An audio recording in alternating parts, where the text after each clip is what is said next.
విజయవాడ యువకుడు సాయి కృష్ణ మరణానికి వైసీపీ నేతలు కులం పేరు వాడటం దారుణమని మాజీ ఎమ్మెల్యే జనసేన నేత కిలారి రోజయ్య అన్నారు. గతంలో ముఖ్యమంత్రిగా చేసిన వ్యక్తి ఇలా చేయడం సరికాదని చెప్పారు. మంగళగిరి జనసేన కార్యాలయంలో జనసేన నిర్మాణ సారథుల సమాచార సేకరణ కమిటీ కార్యాచరణ సమావేశం జరిగింది. నేతలకు డిప్యూటీ సీఎం పవన్ కళ్యాణ్ దిశానిర్దేశం చేశారు.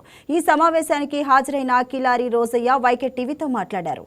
చావులకు కులానికి ముడిపెట్టడం భావ్యం కాదంటున్న కిలారి రోజయ్యతో మా correspondent Harika face to face.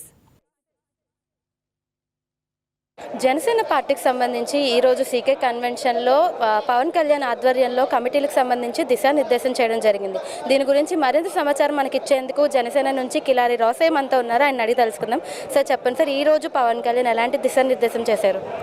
ముందుగా ఒంగోలు పార్లమెంటరీ నియోజకవర్గానికి పరిశీలకులుగా నియమించిన మా పార్టీ అధ్యక్షులు గౌరవ ఉప ముఖ్యమంత్రి వర్యులు పవన్ కళ్యాణ్కి కృతజ్ఞతలు తెలియజేస్తూ, ఏదైతే జనసేన పార్టీ కేడరు సాధకులు కానీ, వీర సైనికులు కానీ, వీర మహిళలు కానీ అందరూ కూడా గత 14 సంవత్సరాల నుంచి ఏ విధంగా కృషి చేస్తానో వాళ్ళందరూ కూడా గుర్తించి, ముఖ్యంగా పార్టీ కోసం పార్టీని అంటిపెట్టుకొని గత 3 పర్యాయాలుగా మెంబర్షిప్ చేసిన వాళ్ళందరూ కూడా మరి గుర్తుపెట్టుకొని పవన్ కళ్యాణ్ గారే ఈ యొక్క కమిటీని సెలెక్ట్ చేయడం కూడా జరిగింది. ఇది ఎక్కడ కూడా ఎవరి మీద చేసింది కాదు. పవన్ కళ్యాణ్ గారే ఈ కమిటీలన్నీ కూడా సెలెక్ట్ చేసి వాళ్ళని ఈ యొక్క ప్రతి కాన్స్టిట్యున్సీకి ఒక 28 మందిని, 3 ప్రధాన నాయకులు, 3 సాధకులు, అలాగే 7 నియోజకవర్గాల నుంచి 7, 3, 21 మొత్తం 28 మందిని మరి పవన్ కళ్యాణ్ గారు సెలెక్ట్ చేసి ప్రతి నియోజకవర్గంలో మీటింగ్లు ఏర్పాటు చేసి పార్టీ కేడర్లో నుంచి పార్టీ నాయకత్వాన్ని మరి పెంపొందించాలనే ఉద్దేశంతో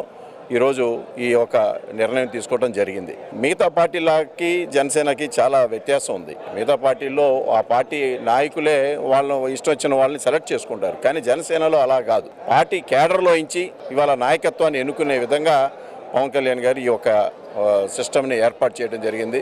అందరూ కూడా చాలా హ్యాపీగా ఉన్నారు. ఎందుకంటే పార్టీ కోసం అంకిత భావంతో కృషి చేసి పార్టీని అంటిపెట్టుకున్న వాళ్ళందరూ కూడా గుర్తించి ఈరోజు ఇక్కడికి తీసుకురావడం, వాళ్ళ ద్వారా మళ్ళీ మీటింగ్ ఏర్పాటు చేసి పార్టీలో ఏ అయితే పదవులు ఉన్నాయి, ఏ అయితే వాళ్ళందరూ కూడా ఇంట్రెస్ట్గా ఉన్నారు, పార్టీలో ఏ పదవి వాళ్ళు ఆశించి మరి చేయాలని తపన పడుతూ ఉన్నారో ఆ పార్టీలో వాళ్ళందరిని కూడా మరి నియమించి నాయకత్వం పెంపొందించడానికి చాలా బ్రహ్మాండమైన ఒక పథకం మరి పవన్ కళ్యాణ్ గారు మరి రచించడం చాలా సంతోషంగా ఉంది. సో చూశారు కదా, ఈ రోజు ఏర్పాటు చేసిన ఈ సమావేశంలో పవన్ కళ్యాణ్ దిశానిర్దేశం చేయడం జరిగింది. ప్రతి ఒక్క కమిటీకి ఆదేశాలు జారీ చేసి మంచిగా పనిచేసే వాళ్ళకు కూడా మంచి స్థానం ఇవ్వడం కూడా జరుగుతుంది. అలాగే ప్రతిపక్షాలు చేసే విమర్శలు కూడా ప్రజలు అన్ని చూస్తూనే ఉంటారని, నమ్మే సత్యం కాదని, మాజీ ముఖ్యమంత్రి స్థాయిలో ఉండి కూడా ఇలాంటి విమర్శలు చేయడం మంచిది కాదని కూడా చెప్పడం జరుగుతుంది. వీడియో జర్నలిస్ట్ పవన్తో హారిక, వైకే న్యూస్, మంగళగిరి నుంచి.